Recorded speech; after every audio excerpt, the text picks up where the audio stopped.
برم زودتر تکلیف باشگاه رو مشخص کنم. الان شما چاره رو کجا می‌بینید؟ بعد چیکار بکنه سازمان تربیت؟ من فکر کنم من به استناد قانون تجارت گفتم کوتاهیایی که آقایون کردن، کسانی که کوتاهی کرده، سازمان تربیت دنبال نفر و دنبال نفرات بگرده یکی رو پیدا کنه. آقای مهندس من نمیدونم دیگه، دیره که ضرر میکنه، دیره که مشکل من نیستش که بنده وظیفه خودم رو انجام دادم. به شما عرض کردم 3 تا بازیکن گرفتم، 3 تا بازیکن مذاکره کردم، تموم شده بود. 2 تا بازیکن خارجی و مربیمون رو هم داشتیم تمام می‌کردیم.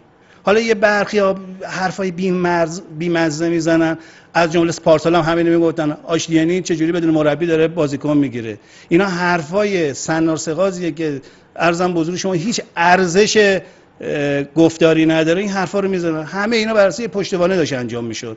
بنده که نمیام همینجوری بازیکن سلیقه‌ای بگیرم که اگه یه بازیکن خوشم بیاد بخوام جذب کنم، اصلا اینطور نیستش. ولی من خواهشم اینه که تکلیف استقلال رو روشن کنم، مشکلی نیست. چیز پیچیده یا قحط الرجاله، من نمیدونم، یا قحط الرجاله یا خیر.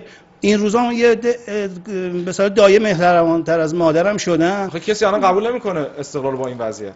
آقای اسدیان، شما، من دارم صادقانه به شما میگم، قبولم میکنن. اونایی که دوست دارن قبولم میکنن، حاضرن از جیبشون چیزی هم بدن. دقت فرمودین؟ ولی اگه یه مدیری خودش باشه و اندیشه هاش باشه و این لیاقت رو داشته باشه که بتونه استقلال رو اداره کنه، اون بحثش جداست. یا قحط الرجال داریم تو فوتبال، یا اینکه داریم یه راه دیگری رو میریم. ضمن اینکه این فوتبال هم تکلیفش روشنه. شما این فوتبال رو میدونید چه اوضاع احوالی داره.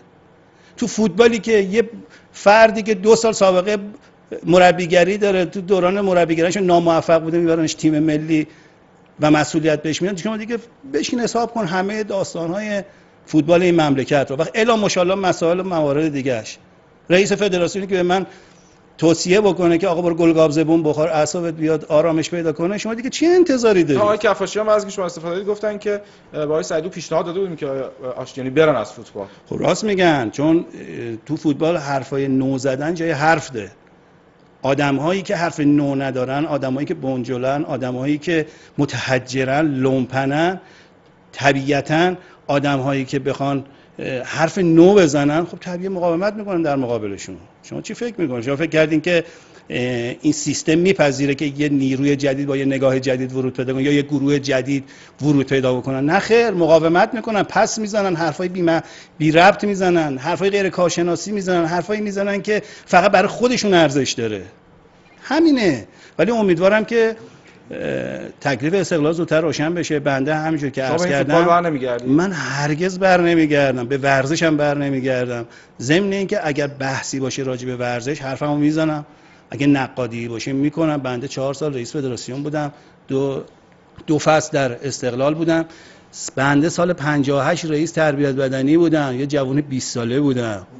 این آقایونی که ادعای ورزشی میکنن، اینها اون موقع من یا سر کلاس میشستن یا با توپ پلاستیکی فوتبال بازی میکردن. اون موقع بنده تو ورزش بودم. حالا امروز ما شدیم مدیر غیر فوتبالی یا غیر ورزشی.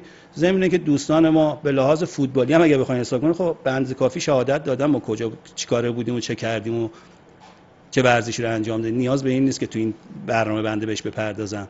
ولی این حرفا همش زائده فکر یک عده لومپن متحجره، بیشتر از این هم نیست. و شما اطمینان داشته باشید که اگر همین امروز تصمیم گیری راجع به استقلال بکنم، به مراتب بهتره که صبح این کار رو انجام بدم و بیش از این فرصت سوزی نکنم. بنده بازم عرض میکنم ضمن ارادتی که با آقای سعیدلو دارم، ارادتی که به بقیه دوستان دارم، ولی با ایشون نمیتونم کار کنم.